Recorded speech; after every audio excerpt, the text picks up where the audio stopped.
of history, especially the history of Los Angeles and Southern California, what could be better than this? Dozens of libraries and archives gathered in a room for the enjoyment and education of researchers, historians, and other aficionados. The third annual Los Angeles Archives Bazaar also included screenings of new documentaries, including Chicano Rock, the story of the musical heritage that began with Lalo Guerrero and Richie Valens, and continues with East LA legends like The Midnighters and Los Lobos.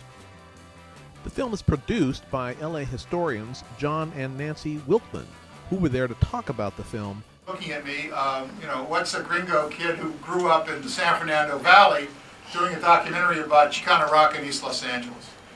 And it's a good question.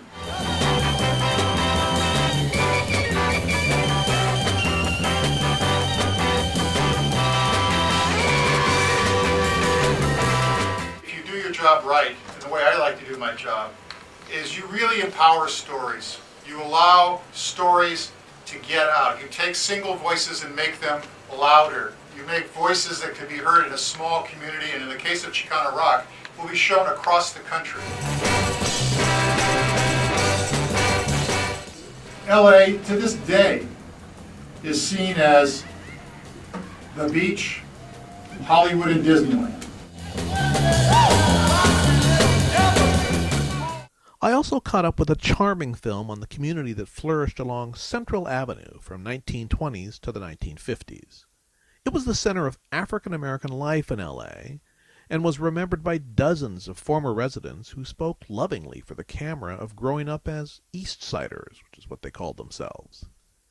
These were members of the last generation to witness the heyday of Central Avenue, and was moving to hear their stories of a time and place that seems so far away now. William Estrada wrote The Los Angeles Plaza, Sacred and Contested Space, and it sounds like a fascinating book on the multinational history of the central gathering spot for generations of Los Angeles immigrants. Because many of these immigrants who came to settle here, Italians in particular, and Mexicans in particular, and the Chinese, I'm talking about the early 20th century, they also brought with them the radical political traditions of their homeland, many of the early ones, especially anarchism from Mexico. Dr. Sun Yat-sen visited the Plaza area in the early 20th century, part of his campaign to drum up support for the Chinese Revolution.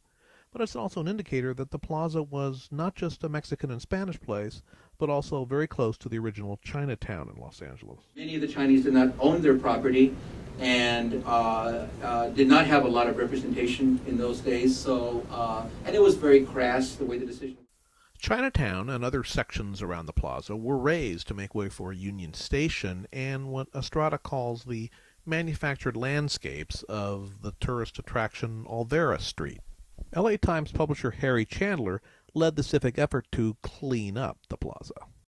There's Harry Chandler dressed as I don't know what he's dressed as, but he's certainly making an imprint because he's the one that bankrolled the Olvera Street project and the China City project.